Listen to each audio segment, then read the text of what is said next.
তাহসান বিয়ে করছে। ও আচ্ছা ঠিক আছে, আমারও কাজ আছে, করছে আমার কি যায় আছে।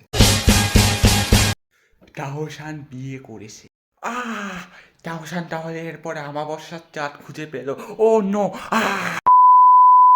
তো বন্ধুরা স্বাগতম। তো সবার আগে আমরা নিজেদের জন্য একটা তালি দিব। ব্ল্যাকপিঙ্ক রোজের এপিটির মতো আমরা একজনের বিয়েকে ভাইরাল করেছি। জাস্ট ভাইরাল করছি এমন না, পুরো একদম ট্রেন্ডিং নাম্বার 1-এ নিয়ে এসেছি। তো রিসেন্টলি তাহসান মাইকেল জ্যাকসনের মতো দ্বিতীয় বিয়ে করেছে, আর লাফিয়েছি আমরা। এমনভাবে লাফিয়েছি, বিয়ে করেছে তাহসান আর আমরা এমনভাবে লাফিয়েছি দেখে মনে হচ্ছে না তোমার বিয়ে। সম্পর্ক বাট যেহেতু আমার বাক স্বাধীনতা আছে, আমি একটা কথা বলবো।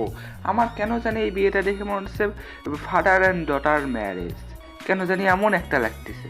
হ্যাঁ, অনেক অনেক প্রশংসা করেছি, এখন একটু ডেভিল হতে হবে।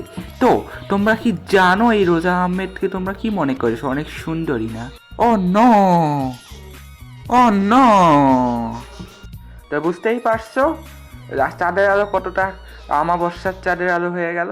আমি মনে করি গানের লিরিক্সটা ঠিক এমন হওয়া উচিত ছিল, ময়দা ময়দা তুমি কখনো রুটি হবে না, মেকআপ করাবে কখনো সুন্দরী হবে না।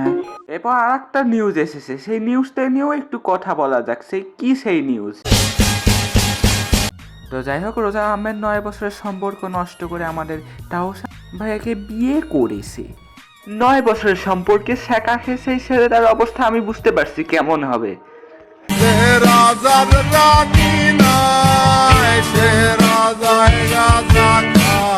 আর আমাদের বাংলার বেরোজগার নিউজ চ্যানেলরা তাকে নিয়ে একটা রিপোর্ট বানিয়েছে। চলো তাকে নিয়ে বানানো একটা রিপোর্ট দেখি। আমাকে তো ভাই 9 বছরের টাকা দিয়ে চলে গেছে। তার বিদেশ যাওয়ার সময় 15 লাখ টাকার মতো আমার কাছ থেকে নেওয়া হয়েছে। 1 মাস আগেও ফোন দিয়ে আমার সাথে সব প্যাচ আপ করতে চাইছে। কিছু সাইডে দেখো, আমি আগের ভয়েসটা দেখো, ভয়েসটা কেন জানি মেয়েদের মতো লাগতেছে, ছেলেদের ভয়েস মেয়েদের মতো। তুমি যাই বলো, আমার কাছে মনে হচ্ছে ব্যর্থতাই ছেলের। 9 বছর প্রেম করে বিয়ে করতে পারেনি, ব্যর্থতা তো এর, ওই মেয়ের কোনো দোষ নেই।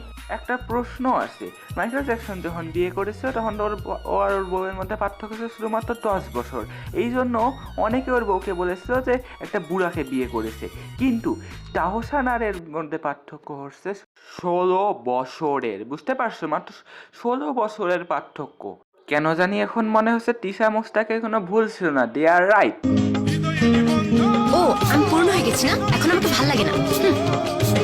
সম্পর্ক বদলে গেল একটি পলকে। এট লাস্ট আমি এটাই বলবো, বাবা মেয়ের যেন সম্পর্ক অনেক ভালোই থাকে। তো যাই হোক আজকের ভিডিও এ পর্যন্তই। ভিডিও ভালো লাগে লাইক করো এবং চ্যানেলটা ভালো লাগে সাবস্ক্রাইব করিও। Tata, bye bye, good bye.